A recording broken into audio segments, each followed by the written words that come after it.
หญิงสาวกับปีศาจ ณ หมู่บ้านแห่งหนึ่ง มีสาวงามแรกรุ่น ชื่อว่าสาวิตรี เธอเป็นลูกสาวของพ่อค้าในตลาด ในแต่ละวัน จะมีคนมากหน้าหลายตา เดินเข้ามาซื้อสินค้า และชื่นชมความงามของเธอ ในเช้าวันหนึ่ง สาวิตรีได้ออกไปเดินเล่นอยู่ที่ท้องถนนในหมู่บ้าน เธอกำลังเพลิดเพลินไปกับดอกไม้ที่ขึ้นริมทาง ทันใดนั้นก็มีรถม้าขับผ่านมา ภายในรถม้านั้น มีชายสูงอายุ รูปร่างอ้วน หัวล้าน นั่งอยู่ภายในรถ ชายอ้วนคนนั้นหันมาจ้องมองสาวิตรีด้วยตาไม่กระพริบ แต่หญิงสาวกลับไม่รู้สึกอะไร นึกแต่เพียงว่าเป็นแค่คนที่นั่งรถม้าผ่านมาก็เท่านั้น หลังจากนั้นหญิงสาวก็ได้กลับมาที่บ้านของตน ช่วยพ่อแม่เฝ้าร้านทำการค้าขายตามปกติ สาวิตรีเป็นคนที่ขยันขันแข็ง เธอทำความสะอาดปัดกวาดร้าน จัดข้าวของให้เป็นระเบียบ และช่วยดูแลทุกอย่างภายในร้าน จนผู้คนในแถบนั้นรู้ดีว่าหญิงสาวคนนี้เป็นคนขยัน ในช่วงสายของวันนี้ มีลูกค้าเดินเข้ามาซื้อของกันอย่างเนืองแน่น จนสาวิตรีต้องยุ่งอยู่กับการช่วยคิดเงิน แต่แล้วทันใดนั้นเองก็มีรถม้าวิ่งมาจอดที่หน้าร้านของเธอ มีชายอ้วนสูงวัยคนนั้นก้าวลงมาจากรถ เขาสวมใส่เสื้อผ้าแพรพันที่ดูแพงหรูหรา ในคอและข้อมือมีสร้อยทองและกำไลทองเส้นใหญ่ ในมือทุกนิ้วมือมีแหวนเพชรใส่ครบทุกนิ้ว พ่อกับแม่ของสาวิตรีรีบวิ่งเข้าไปหาชายคนนั้น พวกเขาพูดคุยกันเสียงดังว่า เป็นอย่างไรบ้าง ท่านขุนธนา อุตส่าห์เดินทางมาถึงที่นี่ คงจะเหนื่อยมากเลยนะขอรับ ชายอ้วนคนนั้นหัวเราะเสียงดังแล้วก็พูดว่า ไม่เหนื่อยเท่าไรหรอก ฉันรู้สึกกระชุ่มกระชวยที่ได้มาถึงที่นี่ต่างหาก เชิญท่านขุนเข้าไปพักข้างในก่อนนะเจ้าคะ สาวิตรีมองดูเหตุการณ์ที่เกิดขึ้นด้วยความงุนงง เธอคิดว่าชายอ้วนคนนี้คงเป็นเศรษฐีจากต่างเมืองและคงเป็นเพื่อนเก่าของพ่อแม่ที่แวะมาเยี่ยมเยือนเท่านั้น หญิงสาวก็ไม่ได้คิดสนใจอะไรกับชายอ้วนคนนี้ แล้วเธอก็กลับไปทำหน้าที่คิดเงินกับลูกค้าต่อ ทั้ง3 คนนั้นเข้าไปในห้องรับแขกแล้วคุยกันเสียงดังลั่น มีเสียงหัวเราะอย่างสนุกสนานดังออกมา สาวิตรีก็ไม่รู้เหมือนกันว่าพ่อแม่ของเธอนั้นพูดคุยอะไรกับชายอ้วนคนนี้ เมื่อผ่านไปได้สักครู่ใหญ่ แม่ของสาวิตรีจึงได้เดินออกมาจากห้องรับแขกแล้วกวักมือเรียกให้เธอเข้าไป สาวิตรีมาในห้องรับแขกนี้สิลูก ท่านขุนธนาอยากพบกับลูกนะจ๊ะ เมื่อหญิงสาวได้ยินดังนั้นก็รู้สึกแปลกใจ แต่เธอก็เดินเข้าไปในห้องแต่โดยดี ภายในห้องรับแขกชายอ้วนหรือท่านขุนธนานั่งอยู่บนเก้าอี้ท้องอ้วนของเขากองเหมือนกระสอบข้าวอยู่ด้านหน้า สาวิตรีนั่งลงแล้วยกมือไหว้ด้วยความนอบน้อม สวัสดีเจ้าค่ะ หนูชื่อสาวิตรียินดีที่ได้รู้จักกับท่านนะเจ้าคะ ท่านขุนธนามองมาที่สาวิตรีด้วยแววตาที่หื่นกระหายแฝงไปด้วยความพิศวาสเจือปน เขายิ้มอย่างมีเลือดในแล้วก็พูดขึ้นว่า ฉันคือขุนธนาเดินทางมาทางเมืองเหนือ วันนี้ได้มาเห็นเธอด้วยตาตัวเองไม่ผิดหวังจริงๆสวยสมคำร่ำลือจริงๆเลยดูเหมือนว่าพ่อกับแม่ของสาวิตรีจะรู้ว่าท่านขุนธนาพึงพอใจลูกสาวคนนี้พวกเขาจึงรีบพูดเสริมขึ้นว่าผมดูแลสาวิตรีมาอย่างดีเลยครับท่านเธอเป็นเด็กดีไว้ ว่านอนสอนง่าย งานบ้านงานเรือนก็เพียบพร้อมค่ะ ขยันรักความสะอาด ใครได้ไปเป็นภรรยารับรองว่าโชคดีทีเดียวเจ้าค่ะ เมื่อได้ยินคำว่าภรรยา สาวิตรีก็รู้สึกว่ามีอะไรบางอย่างมาสะกิดใจ เธอรู้สึกแปลกๆที่ได้เข้ามานั่งในห้องนี้ แล้วชายอ้วนคนนี้ก็เอาแต่จ้องมองมาที่เรือนร่างของเธออย่างไม่วางตา ด้วยความสงสัย สาวิตรีจึงได้ถามออกไปว่า นี่มันหมายความว่ายังไงกันคะแม่ ท่านขุนธนามาดูตัวลูกไงล่ะ ท่านอยากได้ลูกไปเป็นเจ้าสาว ท่านขุนธนานี่เป็นเศรษฐีมาจากเมืองเหนือ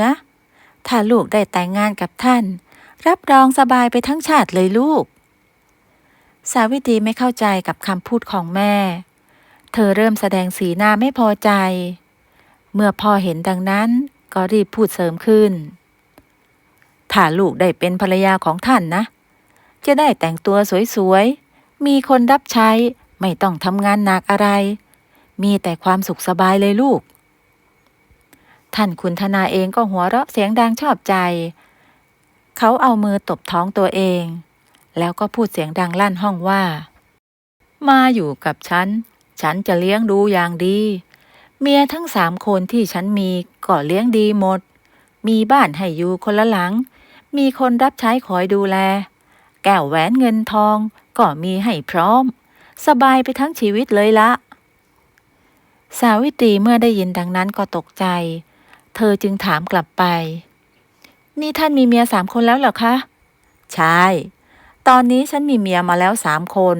และเธอก็จะมาเป็นคนที่4 เมื่อหญิงสาวได้ยินดังนั้นก็แทบลมจับ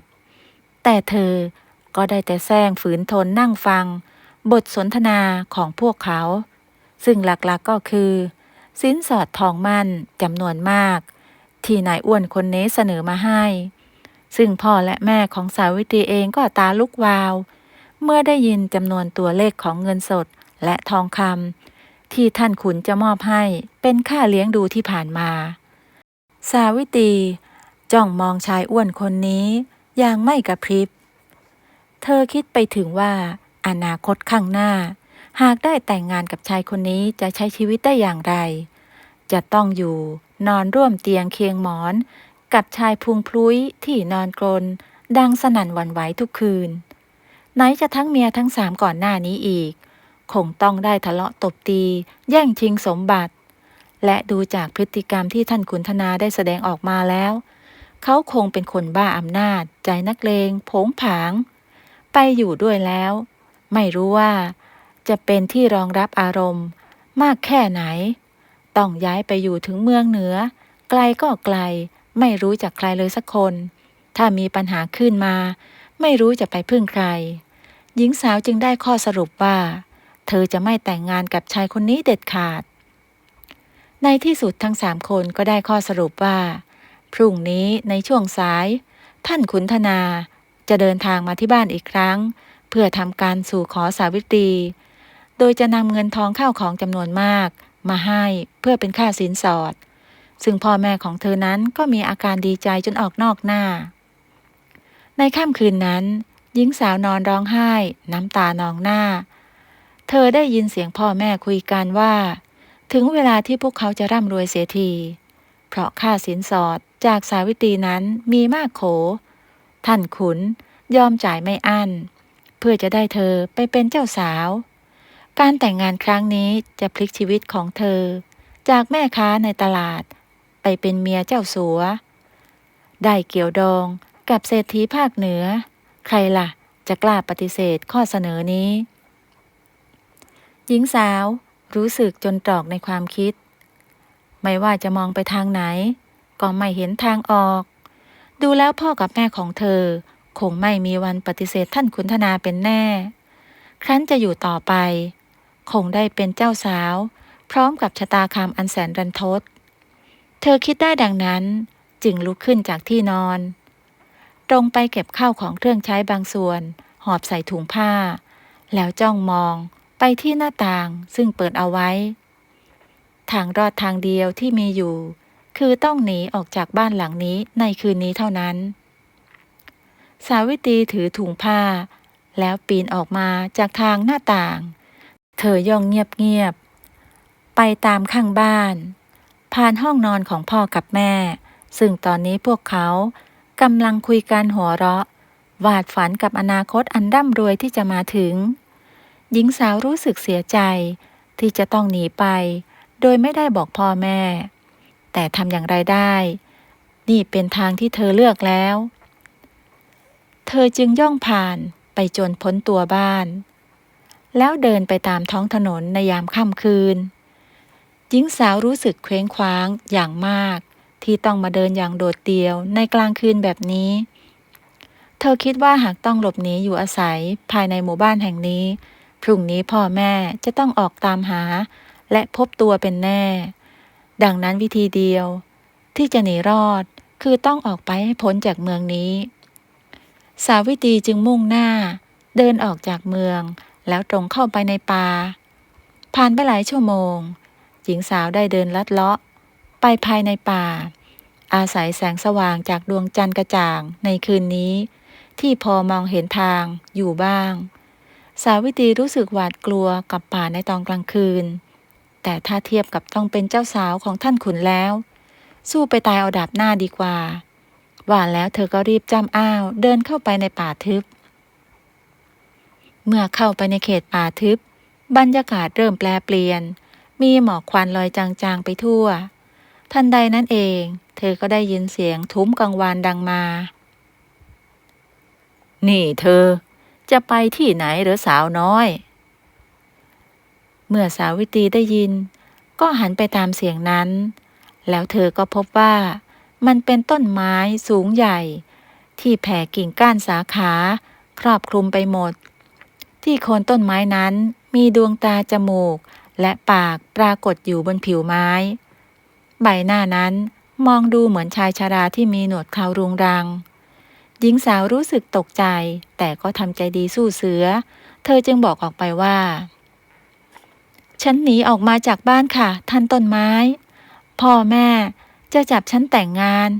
ฉันก็เลยต้องหนีออกมาตอนนี้ไม่มีที่ไปไม่รู้จะทำอย่างไรดีค่ะเมื่อต้นไม้ได้ยินดังนั้นจึงบอกกับเธอว่าช่างน่าสงสารเหลือเกินแม่สาวน้อยเมื่อพระอาทิตย์ขึ้นเธอจงเดินไปทางทิศตะวันออกเมื่อพ้นป่าออกไปแล้วจะมีอีกเมืองหนึ่งแต่จงระวัง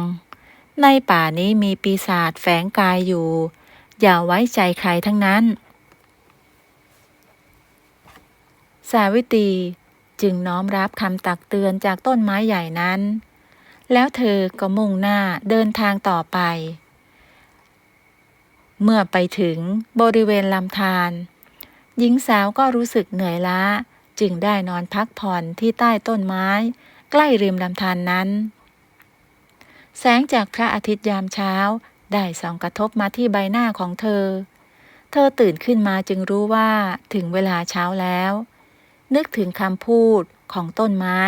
ที่ได้เดินมาถึงพระอาทิตย์ขึ้นแล้วก็พบทางออกจากป่าหญิงสาวจึงรีบก้าวเดินต่อไประหว่างทางที่เดินไปนั้นเธอได้พบกับชายหนุ่มคนหนึ่งเขามีใบหน้าที่หล่อเหลาแต่งกายด้วยเครื่องทรงประดับทองอันงดงามชายหนุ่มนั้นได้เดินเข้ามาหาสาวิตรีแล้วก็ถามเธอว่าแม่สาวผู้งดงามเหตุใดท่านถึงได้เดินเร่ร่อนอยู่ในป่าเช่นนี้จะไปที่ใดกันดื้อฉันถูกพ่อแม่บังคับให้แต่งงานจึงต้องหนีออกมากลางป่าฉันต้องการจะไปอยู่อีกเมืองหนึ่งชายคนนั้นหยุดคิดอยู่ครู่หนึ่งแล้วก็พูดขึ้นว่าข้าชื่อว่าสุทินเป็นเจ้าของปราสาทที่อยู่ไม่ไกลจากนี้ข้าอยากช่วยเหลือท่านหากไม่รังเกียจท่านจะมาอาศัยอยู่ที่ปราสาทของข้าก็ได้นะเมื่อหญิงสาวได้ยินดังนั้นก็รู้สึกดีใจมากที่มีชายหนุ่มรูปงามมาเสนอที่พักพิงให้กับเธอหญิงสาวจึงได้ตอบตกลง หากท่านมีน้ำใจเช่นนั้นฉันก็มิอาจปฏิเสธขอบคุณท่านมากว่าแล้วสาวิตรีก็ได้เดินตามชายหนุ่มรูปงามคนนั้นไปซึ่งเขาก็ได้พาเธอไปยังปราสาทที่ตั้งอยู่กลางป่าจริงๆหญิงสาวก็รู้สึกแปลกใจที่ทำไมกลางป่าแบบนี้ถึงได้มีปราสาทและชายหนุ่มรูปงามปรากฏอยู่ได้เมื่อเข้าไปถึงก็มีบริวารมากมายมาห้อมล้อมดูแลสุทินได้สั่งให้คนรับใช้พาสาวิตรีไปอาบน้ำขัดสีฉวีวันให้สะอาดและนำเสื้อผ้าพร้อมกับเครื่องประดับอันงดงามมาสวมใส่ให้เมื่อหญิงสาวได้แต่งตัวสวยและได้ก้าวเดินท่องเที่ยวไปในปราสาทสีทองแห่งนี้เธอรู้สึกว่าชีวิตนี้ช่างเหมือนความฝันไม่คิดมาก่อนเลยว่าที่ต้องหนีการแต่งงานเมื่อวานบัดนี้จะได้มาอยู่ในปราสาทกับชายหนุ่มรูปงามแล้ว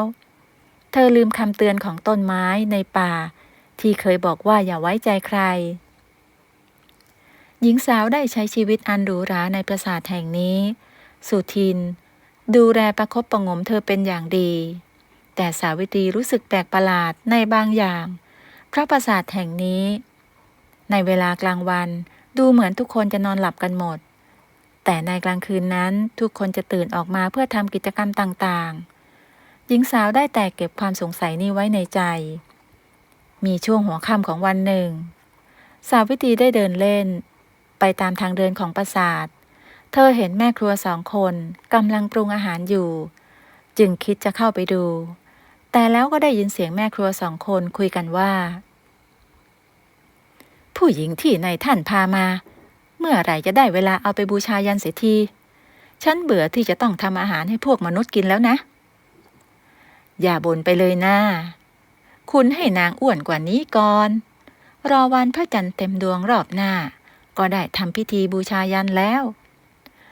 เสร็จพิธีนายท่านก็จะได้ปันส่วนแบ่งให้กับเรานั่นสิฉันรอไม่ไหวแล้วอยากกินเนื้อมนุษย์หวานๆเต็มทีเมื่อได้ยินดังนั้นสาวิตรีก็ตกใจมากเธอจึงรีบย่องออกจากหลังครัวซึ่งในที่ตรงนั้นมีหลุมซึ่งมีฝาไม้ปิดเอาไว้อยู่หญิงสาวจึงลองเปิดฝาขึ้นมาดูก็พบว่าภายในนั้นมีกองกระดูกมนุษย์จำนวนมากตอนนี้เธอรู้แล้วว่าได้เข้ามาอาศัยอยู่ในปราสาทของพวกปีศาจกระหายเลือดนี่เองว่าแต่ตอนนี้จะทำอย่างไรดีจึงจะหลบหนีออกไปได้สาวิตรีจึงทำตัวให้เป็นปกติที่สุดเธอคิดว่าอย่างไรเสียปีศาจพวกนี้คงไม่ทำร้ายเธอพวกมันจะต้องเก็บเธอเอาไว้จนถึงพิธีบูชายันหญิงสาวจึงแซงใช้ชีวิตไปตามปกติในค่ำคืนนั้นระหว่างที่รับประทานอาหารเย็นสุทินได้เดินเข้ามาหาเธอที่โต๊ะอาหารแล้วก็ถามเธอขึ้นว่าเป็นอย่างไรบ้างมาอยู่ที่ปราสาทของข้าท่านสุขสบายดีหรือไม่ฉันต้องขอบคุณท่านมากที่เมตตาปราสาทแห่งนี้ดีจริงๆทุกคนในที่นี้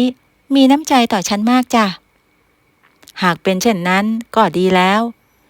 เพราะว่าข้ามีพิธีสำคัญที่จะมอบให้กับท่านในวันจันทร์เต็มดวงแล้วท่านจะประทับใจมากทีเดียวเมื่อเธอได้ยินดังนั้นก็สะดุ้งตกใจเพราะความกลัวแต่เธอก็เก็บอาการเอาไว้ไม่แสดงพิรุธออกมาในกลางดึกคืนนั้นหญิงสาวได้เข้าไปนอนในห้องเธอมองออกไปที่นอกหน้าต่างของปราสาทตรงกลางสนามหญ้าเธอเห็นสุทินเดินออกไปตรงที่กลางแจ้งแล้วเขาก็เริ่มกลายร่างมีปีกค้างคาวใหญ่สีดำพุ่งออกมาจากกลางหลัง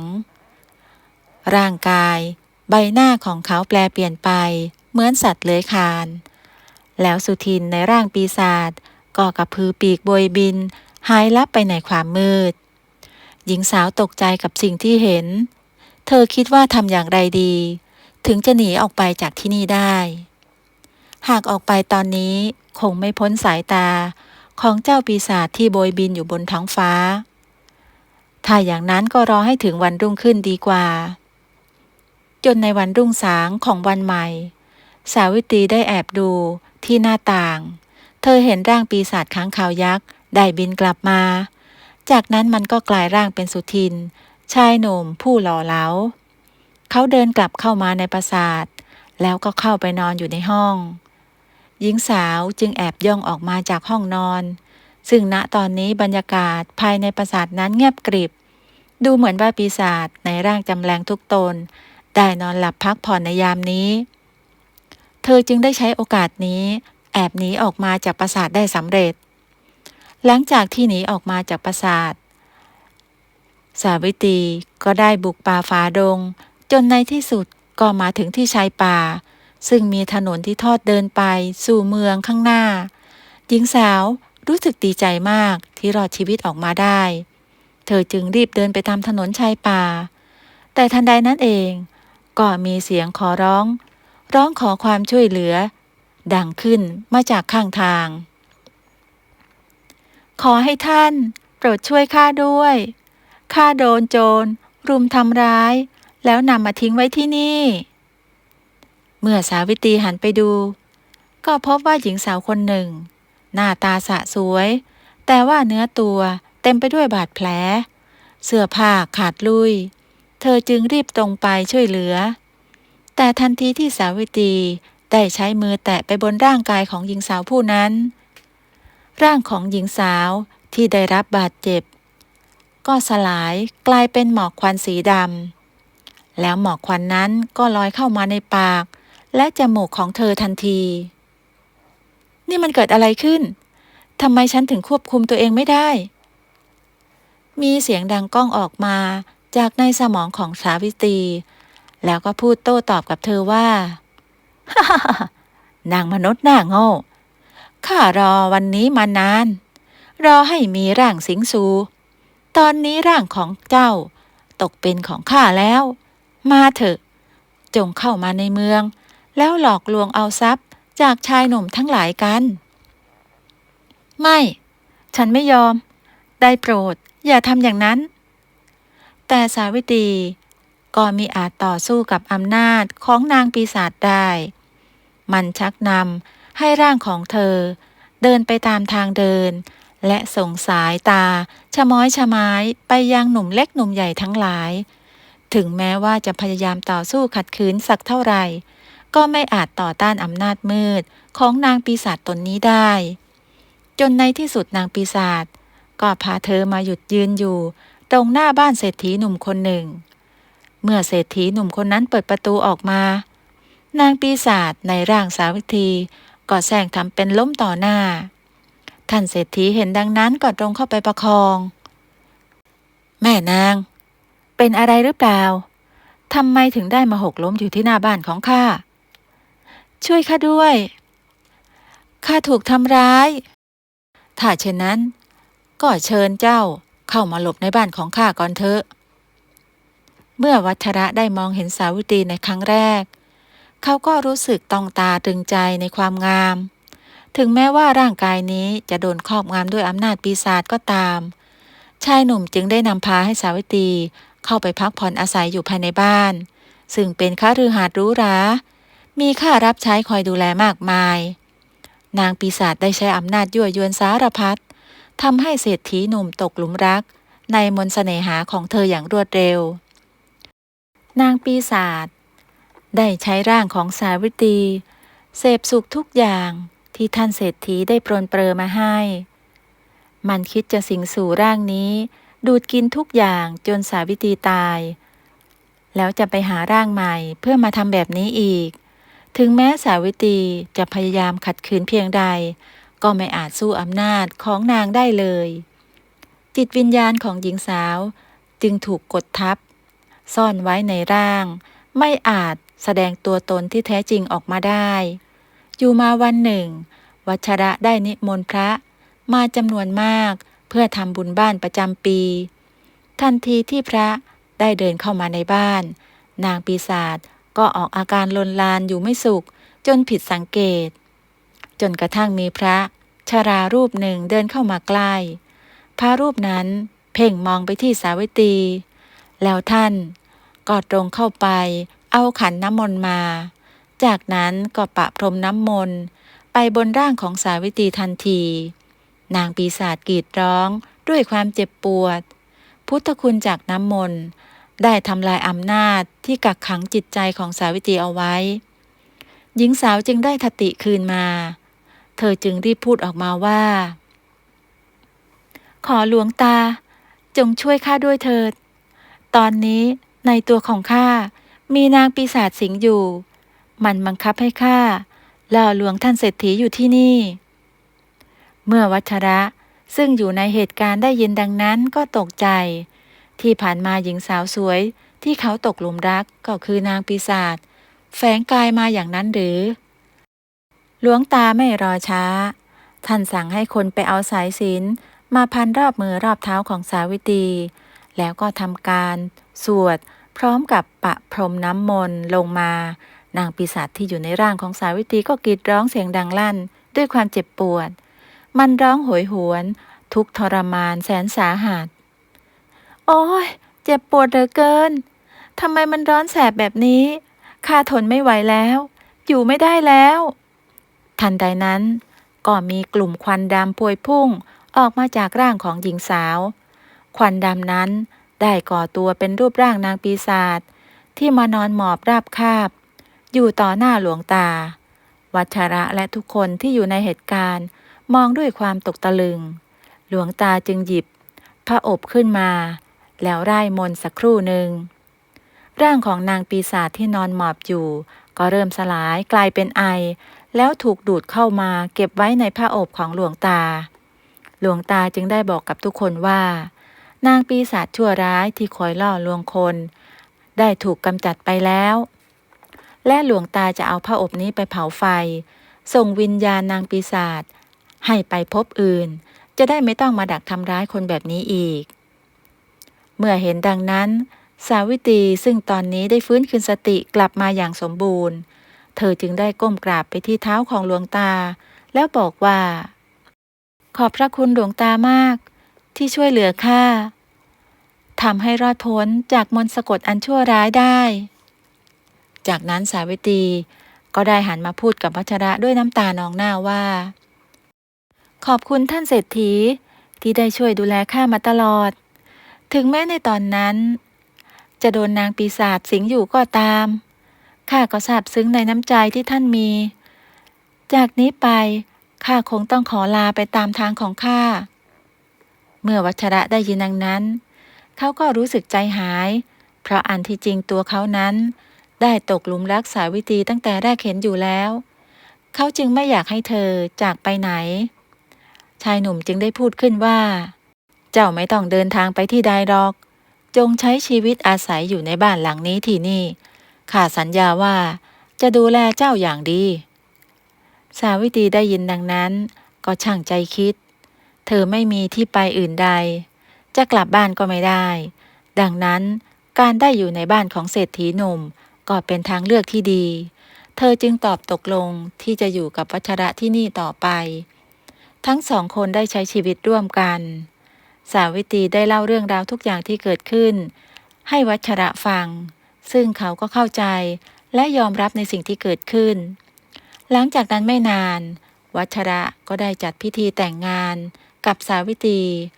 และพวกเขาก็ได้อยู่ร่วมกันอย่างมีความสุขนับตั้งแต่นั้นเป็นต้นมา